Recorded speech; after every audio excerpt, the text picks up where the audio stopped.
اور 3 اور رشتہ دار شہید ہوئے تھے اس وقت.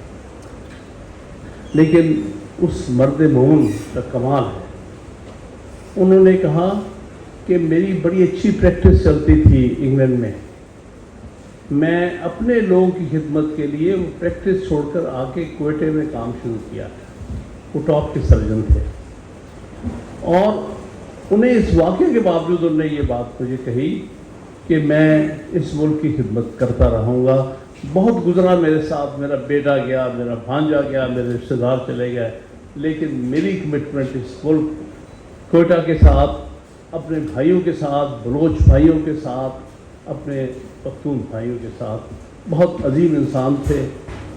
انہوں نے 5 ایکڑ زمین بھی اپنی ڈیڈیکیٹ کی تھی, جس میں آج تک غالباً اس پر ڈیولپمنٹ ورک نہیں ہو سکا. جتنے شہداء تھے ان کی رہائش کے لیے انہوں نے اپنی ذاتی زمین ڈونیٹ کی تھی. اب اس کے بعد جو واقعہ گزرا, میرے لیے اعزاز کی بات ہے کہ تینوں بڑی بار ایسوسیشن بار کونسلز نے وہ سو موٹو لینے میں تو 20 دن لگا دیے جمالی صاحب نے, لیکن بہرحال آخر لیا. تو میرے لیے اعزاز کی بات ہے کہ تینوں بار نے, یعنی کوئٹہ بار ایسوسیشن نے, high court bar association Quetta نے, اور بلوچستان بار کونسل نے مجھے اپنا وکیل نمائندہ پیش کیا تھا وہاں پر. اور پھر اس کے بعد 3 دن ہیئرنگ اس کی کوئٹہ میں ہوتی رہی, اور جمالی صاحب کا بینچ تھا, ہانی صاحب ساتھ تھے. کافی دشواری سے, جس میں میرے سارے اور وکلا بھائی کوئٹہ سے شامل تھے, ہم منانے میں کامیاب ہوئے کہ اس کی جوڈیشل انکوائری ہونی چاہیے اور سپریم کورٹ کے جج سے ہونی چاہیے, جس کا بلوچستان سے تعلق ہو. پہلے تو تھوڑا بہت انہوں نے ناراضگی کی کہ بھئی کیا مطلب, کیونکہ ایک ہی تو جج تھے بلوچستان سے, اس قاضی صاحب. تو وہ انہوں نے کہا آپ ہمیں ڈکٹیٹ نہ کریں کہ میں کس سے انکوائری کرائیں. میں نے کہا نہیں بالکل نہیں, لیکن اس کی ایک ریلیشن شپ ہے.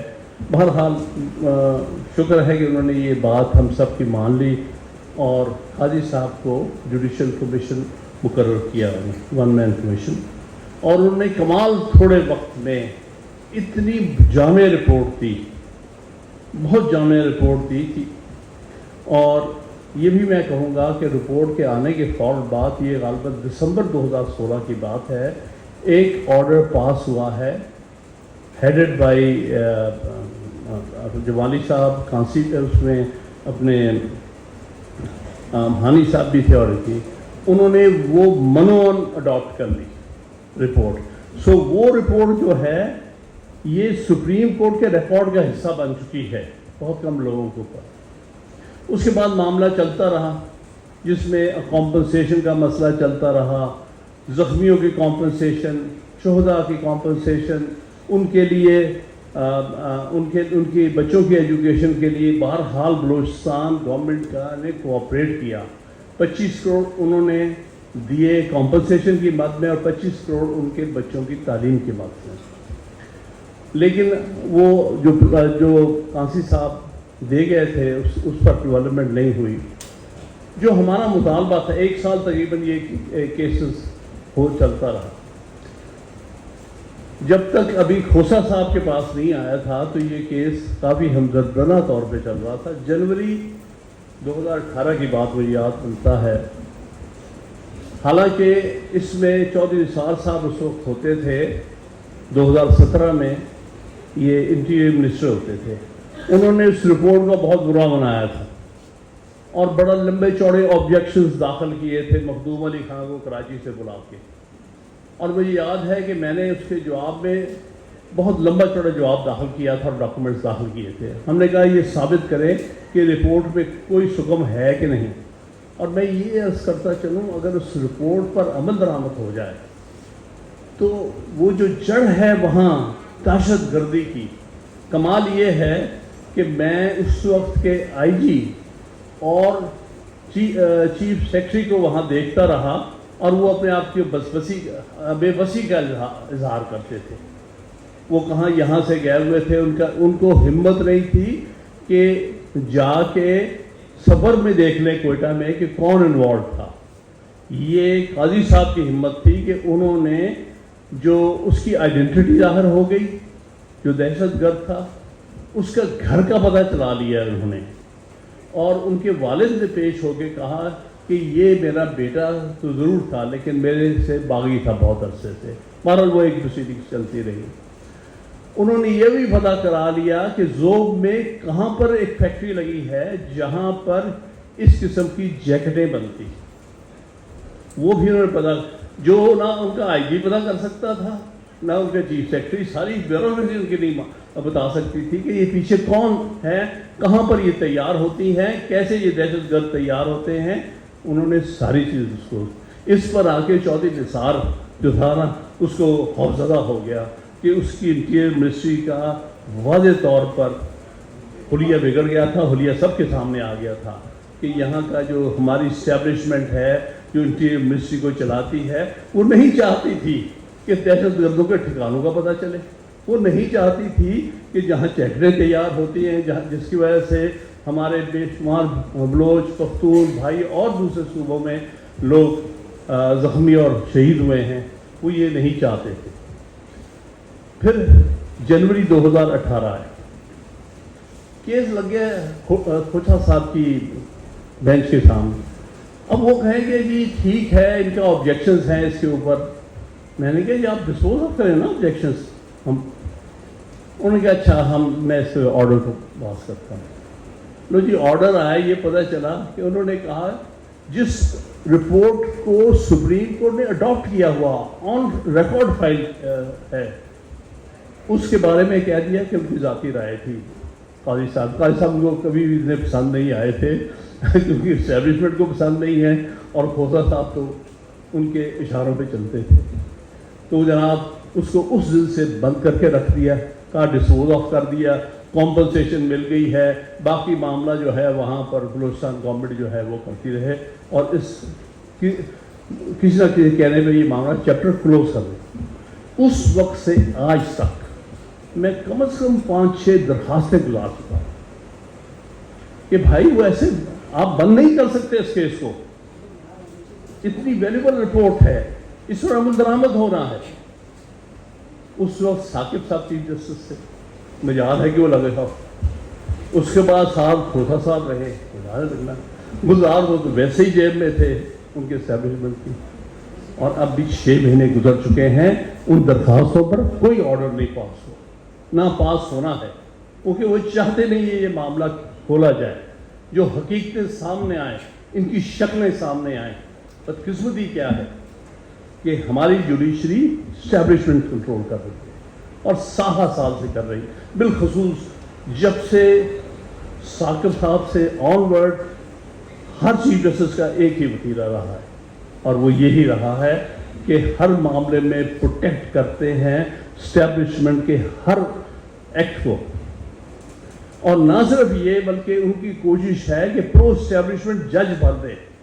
یہ جو پچھلے ہفتے کا ہمارا سارا جھگڑا ہے، جس میں خدا نے ہمیں بار بار بچایا ہے، ورنہ 3 جونیئر جج سندھ سے لے آنے تھے، ایک پنجاب سے لے آنا تھا، کیونکہ انڈیپینڈنٹ چیف جسٹس ہے اسلام آباد ہائی کورٹ کا، وہ نہیں جج بن سکتا سپریم کورٹ کا، اور نہ ہی آپ جو ہے chief justice Sindh high court کا، وہ ان کو پسند ہے وہ آ سکتا ہے، اور انہوں نے ناانصافی کی انتہا کی ہوئی ہے، اور نیچے چوتھے 6 8ویں نمبر سے جج لگا لیں گی، اور پھر اس کے اوپر ناراض ہوتے ہیں کہ بات نہیں بنی۔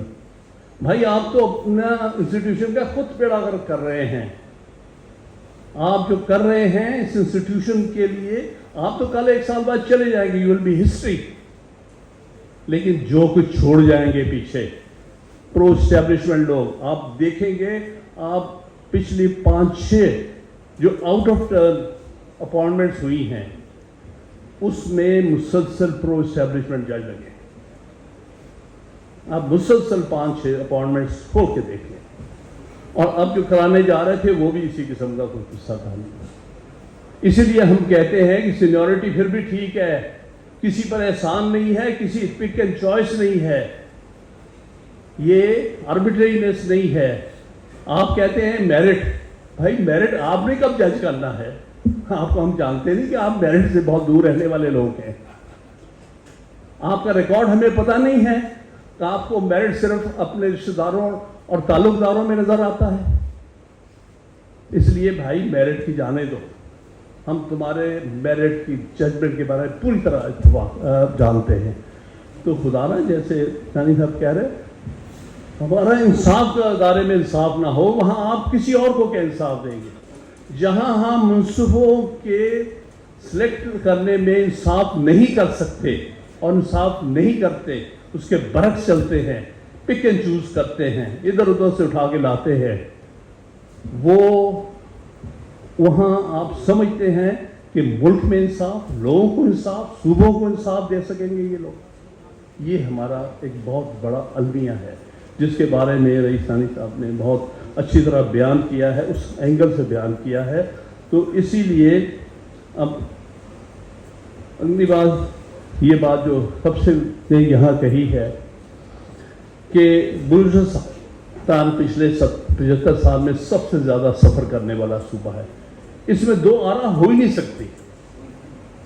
تھوڑی سی چند ایک باتیں میں عرض کر دوں جو انڈیکیٹر ہوتے ہیں. 50s میں مجھے علم ہے کہ اسمال ڈیم اسکیم بلوچستان کے لیے بنائی گئی تھی.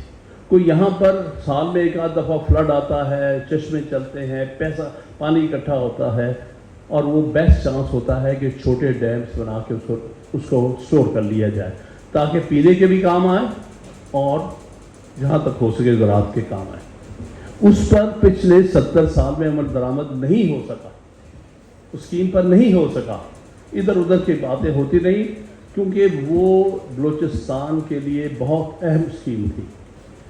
جب 50s میں نیچرل گیس تلاش ہوئی ہے سوئی میں, وہ کراچی اور لاہور تک تو پہنچ گئی, کوئٹہ نہیں پہنچ سکی. اس سے بڑی ناانصافی آپ کیا اس صوبے کے ساتھ کر سکتے ہیں جس صوبے کے نیچرل ریسورسز آپ کو مل رہے ہوں؟ سب سے پہلا حق اس صوبے کا ہے اس نیچرل ریسورسز کے اوپر. ہمارا یہ بھی مطالبہ ہے کہ سپریم کورٹ کو فیڈرل کورٹ بنایا جائے جس میں ہر جو صوبہ ہے اس کی ہائی کورٹ ہے, اس سب کی نمائندگی ہو اور ٹھیک ٹھاک نمائندگی. یہ نہ کہ آپ پنجاب سے 8 جج لگا دیں تو باقی 4 ہائی کورٹوں سے 8 یا 7 لگائیں. یہ کام ہوتا رہا, یہ گلزار کے زمانے میں ہوتا رہا, یہ کھوسا صاحب کے زمانے میں ہوتا رہا, یہ اب بھی ہونے جا رہا تھا, بچ گئے بال بال. تو کہنے کا مطلب یہ ہے کہ بھائی بیلنس ہونا چاہیے. غالباً اس لیے کسی نے مجھ سے پوچھا کہ آپ کیوں کہتے ہیں کہ پنجاب سے مزید 6 سے زیادہ جج نہ لیں 16 میں. تو میں نے کہا بھائی ہمارا پرو اسٹیبلشمنٹ جج یہیں سے جاتا ہے, ہمیں جج چاہیے جو کہ انڈیپینڈنٹ ہوں. اب ایک مثال ہمارے توفیق صاحب یہاں تشریف فرما ہے, ایسے بہادر وکیل کوئی ہو. آپ کے سامنے دیکھا ہے کہ وہ ڈکٹیٹر جو تھا مشرف, اس کو ہمارے چند بہادر ججز نے وہ سزا دی جس کا ہم پچھلے 75 سال سے مانگ رہے ہیں. جس کو ہیڈ کیا تھا ہمارے وقار سیٹھ صاحب نے جو چیف جسٹس پشاور, اس کو ہر بار اپوائنٹمنٹ میں اگنور کیا جاتا تھا. کبھی نقوی صاحب کو لگا رہے ہیں, کبھی امید الدین صاحب کو, کبھی قاضی امین کو. وہ بیچارہ ان سے سینئر بیٹھا ہے, اس کو کوئی لگ. تو انہوں نے مجھے کہا, فون کا آیا کہ بھائی میں اب مزید برداشت نہیں کر سکتا, 3 دفعہ یہ ہو چکا ہے, میں سیکنڈ سیزن موسٹ جج چیف جسٹس ہوں ہائی کورٹ کا, اور مجھے ہر دفعہ چھوڑا جاتا ہے, پنجاب سے جونیئر جج کو اٹھا کے لگا دیا جاتا ہے. تو میں تو اس کو چیلنج کروں گا. تو آپ سے صرف یہ پوچھنا تھا آپ میرے وکیل ہوں گے؟ میں نے کہا بالکل 100 بسم اللہ. میں آپ اس اصول کے لیے پچھلے 20 سال سے لڑ رہا ہوں, اور 20 سال سے یہ لوگ اس اصول کو توڑ رہے ہیں. اور بات کہاں سے شروع ہوئی؟ پہلے بھی ہوتا رہا, جب مارشل لا دور تھا, جب ارشاد حسن خان اور شیخ ریاض نے انتہائی افسوسناک اور شرمناک ججمنٹ دی تھی 2002 میں اس پوائنٹ کے اوپر, جس کے ریویو پہ مجھے یہ کہنا پڑا تھا کہ میں آپ میں اعتماد نہیں رکھتا کہ آپ صحیح فیصلہ کر سکتے, میں وڈرا کرتا ہوں یہ پٹیشن. جس پر وہاں انہوں نے کہا تھا یہ آپ کو کنٹیم نوٹس دیں گے, پھر اتنے بھی ضرورت نہیں پڑی ہے. تو کہنے کا مطلب یہ تھا کہ اس بیچارے کو اس کی پٹیشن، یہ گلزار صاحب کمال کے چیف جسٹس تھے، chief justice of Peshawar high court کی 6 مہینے پٹیشن نہیں فکس کی جب تک کہ ان کا انتقال نہیں ہو گیا. کاربن کو کچھ پتا تھا. یہ عالم ہے یہاں ہماری عدلیہ کا. اور تو چھوڑے، ہم نے تو بے شمار پٹیشنیں کی ہوئی ہیں لاہور ہائی کورٹ بار کی طرف سے، مقصود بھٹو صاحب جب صدر تھے، اسی طرح صلاح الدین کی طرف سے جب سندھ ہائی کورٹ بار کے صدر تھے، پشاور کی طرف سے، Sindh Balochistan high court bar کی طرف سے. وہ تو کیا لگنی، چیف جسٹس کی نہیں پٹیشن لگی. 3 سال سے وہ پٹیشن پڑی ہے، نہیں لگائی جاتی. اب وہ جو کیس تھا مشرف والا، اب اس میں لاہور ہائی کورٹ کی کوئی جورسڈکشن نہیں بنتی، آپ سب جانتے ہیں. اس میں اپیل لائی کرتی ہے اس آرڈر کے خلاف جو کہ اس اسپیشل کورٹ نے پاس کیا تھا. لیکن ہمارے جو پیچھے جو کھینچتے ہیں پل دی اسٹرنگس، انہوں نے لاہور ہائی کورٹ کے 3 من پسند ججوں کا بینچ بنوا دیا اور وہاں مشرف کی پٹیشن کروا کے لگوا دی. نہ ان کی جورسڈکشن بنتی، نہ کوئی بات نہ چیز. لیکن انہوں نے کمال جورسڈکشن ایکسرسائز کر لی، اور کرنے کے بعد انہوں نے فیصلہ بھی سنا دیا اور اس کو جو ہے اسٹرائک ڈاؤن کر دیا، بغیر جورسڈکشن کے کمال کر دیا انہوں نے. اس کے خلاف اس وقت کی حکومت نے تو جانا نہیں تھا. اس نے تو بلکہ اس کے سامنے بحث ہی یہ کی تھی کہ ٹھیک ہے آپ جو کر رہے ہیں ٹھیک ہے. لیکن یہ ہمارا بہادر ساتھی توفیق آصف، کیونکہ ان کا لوکس چنڈائی بنتا تھا، کیونکہ یہ جو پروسیڈنگز کا آغاز ہوا ہے مشرف خلاف 2013 میں ان کی پٹیشن سے ہوا، جب یہ ہائی کورٹ بار راولپنڈی کے صدر تھے. تو اس لیے he was the only person جس کا سرکار کے علاوہ لوکس چنڈائی. تو میں نے اس ججمنٹ کے خلاف پٹیشن فائل کی ہوئی ہے.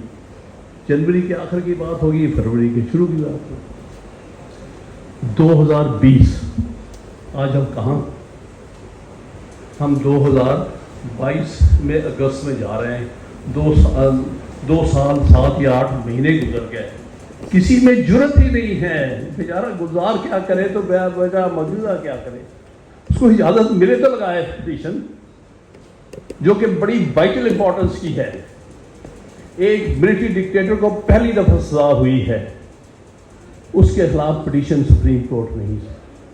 اسے مجبور ہو کے اس نے بھی اپیل فائل کی تھی، مشرف نے بھی، وہ بھی اپیل دبائی ہوئی ہے. ان کی طرف سے کی ہوئی پٹیشن بھی دبائی ہوئی ہے. وہ نہیں لگ سکتی. 2.5 سال ہو گیا. کئی دفعہ کہہ چکا ہوں، کئی موقعوں پر کہہ چکا ہوں، کئی پریس کانفرنسز میں کہہ چکا ہوں، کئی تقاریر میں کہہ چکا ہوں کہ خدا را یہ کیسز وائٹل امپورٹنس کے ہیں، ان کو لگاؤ. تمہیں کیا ضرورت ہے ایسے ویسے جگہ سے ڈکٹیشن لینے کی. لیکن بھائی ہم کیا کریں، یہ بیٹھے ہوئے ہیں. یہ پہلے کیا ہوتا تھا، جس کو پہلے یہ ہوتا تھا کہ کم از کم کیس لگ جاتے تھے، فیصلے غلط ہو جاتے تھے. اب جو نیا ڈاکٹرن ہے جس کو میں گلزار سے ریلیٹ کرتا ہوں، وہ یہ ہے کہ کیس کو دبا کے بیٹھ جاؤ، اس کو غائب ہی کر دو، اس کا پتہ ہی نہیں چلنے دو کسی کو. 2 سال 3 سال، جس طرح یہ کیس جو کھوسا صاحب نے فیصلہ کیا ہے 4 سال سے ہی دبا کے، 4.5 سال سے دبا کے بیٹھے ہوئے ہیں. اتنی اپلیکیشن دے چکا ہوں کہ بھائی وہ رپورٹ اڈاپٹ ہو چکی ہے، آپ نے اس پہ پروسیڈ کرنا ہے. لیکن وہ اپلیکیشن نہ سنی جاتی ہے نہ فکس ہوتی. تو میرے نزدیک آج کے حوالے سے وہ بڑی اہم چیز ہے کہ وہ اپلیکیشن سنی جانی چاہیے، کیونکہ میرے نزدیک اس رپورٹ کو بہت اہمیت ہے. اور اس رپورٹ پر اگر عمل درآمد ہوتا ہے تو پاکستان کے لیے، پاکستان کے مستقبل کے امن کے لیے، بلوچستان میں امن کے لیے، جس کے بارے میں ثانی صاحب اور دوسرے ساتھیوں نے کہا، بہت اہمیت ہے. تو میں سمجھتا ہوں کہ بعض محمد کاکڑ اور میرے اور شہدا بھائی جو 2016 میں اللہ کو پیارے ہوئے ٹریجڈی میں، میرا آپ سب کا پر ایک قرض ہے کہ ہم وہ رپورٹ جو ان کی شہادت پر آئی ہے اس پر عمل درآمد کرا سکیں. یہ ہم سب کا فرض ہے. میں امید کروں گا جیسے سپریم کورٹ بار میں انشاءاللہ تعالی ہمارے صدر منتخب ہوتے ہیں, پہلی پٹیشن یہ ہونی چاہیے کہ وہ اس پر عمل درآمد ہونا چاہیے, اپارٹ فرام ادر تھنگس. سو ان الفاظ سے میں پھر یہی عرض کروں گا, میں اسلام آباد ہائی کورٹ بار کا ممنون ہوں جناب باز محمد پیشوا وزا فاؤنڈیشن کا کہ آج ہمیں یہاں اکٹھا کیا اور ان کی یاد ہمیں یاد دہانی کا موقع ملا, ان کو تاج تحسین پیش کرنے کا موقع ملا, اور خدا کرے کہ ہم مزید, وہ تو اللہ کو پیارے ہوئے, مزید اس قسم کے واقعات سے اس ملک کو بچا لے. اس کے لیے اس رپورٹ پر عمل درآمد ہونا بہت ضروری ہے. بہت بہت شکریہ.